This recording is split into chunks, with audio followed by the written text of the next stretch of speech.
Back, children. Today we are going to do the third part of the lesson from the diary of Anne Frank, written by Anne Frank. This is from the book First Flight. Let us revise what we have done in the last video. Now we came across a brief description that Anne gives in her diary. When she starts writing the diary, she gives a brief description. She gives her introduction about her family, about her father, her sister, her mother, and the other members of the family, and where she used to stay, and how her grandmother died in 1942. And then she started writing her diary on 20th June 1942, and she calls her diary Kitty. Now, in the diary, the first, after the introduction, she writes about her class. When the entire class is shaking with fear, the teachers will decide in the next meeting who will move up and who will be kept back. Now, the children are quite afraid, and they have put their holiday savings on their bet as to which children are going to be promoted and which are going to be kept back in the same class. So they all are worried, and Mr. Keesing, the maths teacher, who is an old-fashioned teacher, he doesn't like Anne because she talks too much. So what does he do? He then assigns an extra work to her, and he gives her an extra work in the form of an essay on the subject, a chatterbox, a chatterbox. Now, page 52, paragraph 3. That evening, after I finished the rest of my home, the note about the essay caught my eye. I began thinking about the subject while chewing the tip of my fountain pen. Now, Anne continues writing her diary, and she keeps on writing the experiences that she's having in the class. And then when she's at home, she finishes her homework, and all of a sudden she says she remembers. Essay caught my eye means she remembers that there was an extra assignment that was given to her. So she thinks that anyone could ramble on. Ramble on means could talk or write at length in a confused or inconsequential way, means aimlessly. So anyone could write this essay by leaving big spaces in between the word. But the trick was to come up with convincing arguments. Instead of doing this, she then thinks that it is better to come up with some justification to prove that the necessity of talking. She wants to tell Mr. Keesing that talking is necessary for her, and it is necessary not only for her, for everyone. So she wants to give such statements so that he believes, he gets convinced. So she thought, and suddenly she had an idea. Now she wrote 3 pages Mr. Keesing had assigned her, and then she was satisfied by her writing. I argued that talking is a student's trait. So what did she say finally? What was the convincing statement that she gave? She says that that talking is a student's trait, and that I would do my best to keep it under control. But that I would never be able to cure myself, she says. But because there is a reason behind this, she says that since her mother talked too much, so she won't be able to stop it. So this is the reason she gives, and she says that it is not her fault because this is inherited trait. Inherited trait means all that you inherit from one's parents, the qualities that you inherit from one's parents, and this is the convincing statements she gives in her essay.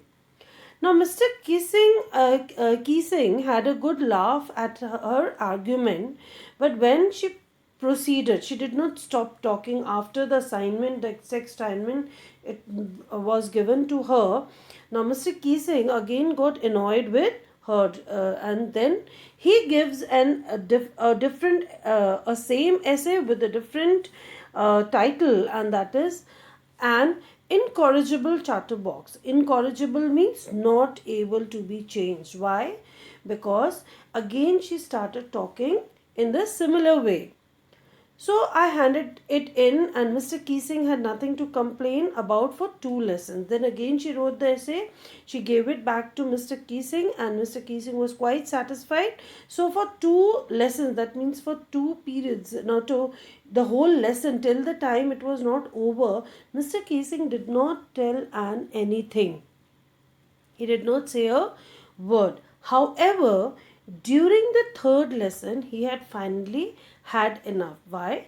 Because again she was very talkative, and again another essay was given to her. It was entitled, the title of the essay was Quack, Quack, Quack, said Mistress Chatterbox. Why? Because Anne could not stop talking. She continued talking. She stopped for a while, but again she continued talking. So she was again given an extra assignment.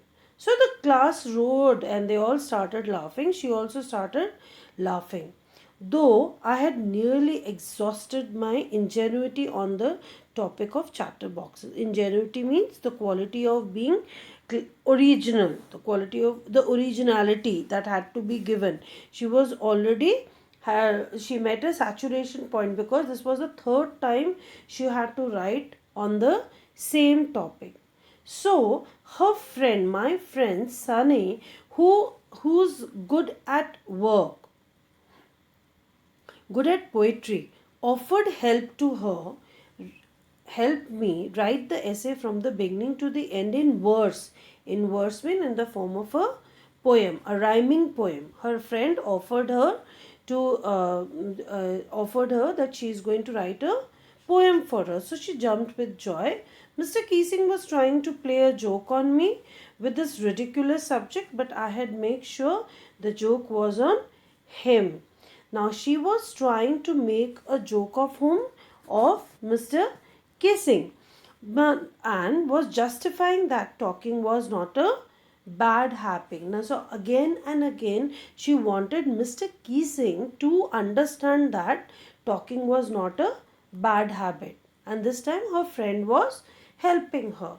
So I finished my poem and it was beautiful. It was about a mother duck. Now, what was the poem about? A mother duck and a father swan with 3 baby ducklings who were bitten to death by the father because they quacked too much. And this was the story that was this was the poem that was written finally.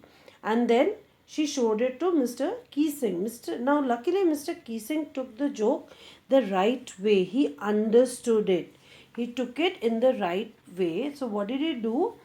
Now what did he do? He read the poem to the entire class, adding his own statements, and to several other classes as well. Since then, I have been allowed to talk and haven't been assigned any extra homework. On the contrary, Mr. Keesing's always making joke these days. Now, these assignments that were given to her had changed Mr. Keesing. Now, he was a changed person. Now, after this assignment, she was allowed to talk. Mr. Keesing gave up and took her habit in a positive way. He also thought that she's a child, and he also changed himself. He became hilarious and he became lively, and this is how Mr. Keesing took this topic in a very positive way, and that is why they all were very happy after this. This changed the entire atmosphere of the class, and the way he was dealing with Anne. So here she completed her diary entry. Then in the end she writes, yours Anne. So this is extracted, this is an extract from the diary of a young girl with a slight adaptation to the story. Now, I hope you have understood the story quite well. You have understood the chapter. Now, in my next slides, I have given the gist of the entire lesson, the main highlights of the entire lesson from the beginning when she starts writing the diary, which was a strange experience for Anne Frank, up to the day since when Mr. Keesing changed and he has started making jokes. So this was the entire story, and the essays that were assigned to her, and how did she write the entire entry, the first entry in her diary after the introduction of her family, which was done on Saturday, 20th June 1942. I hope you have understood the chapter very well, children. Please go through the chapter, underline the difficult words, underline the important sentences, which are very important for the extract. Now, after this, I will send you the importance questions in the PDF format. Thank you.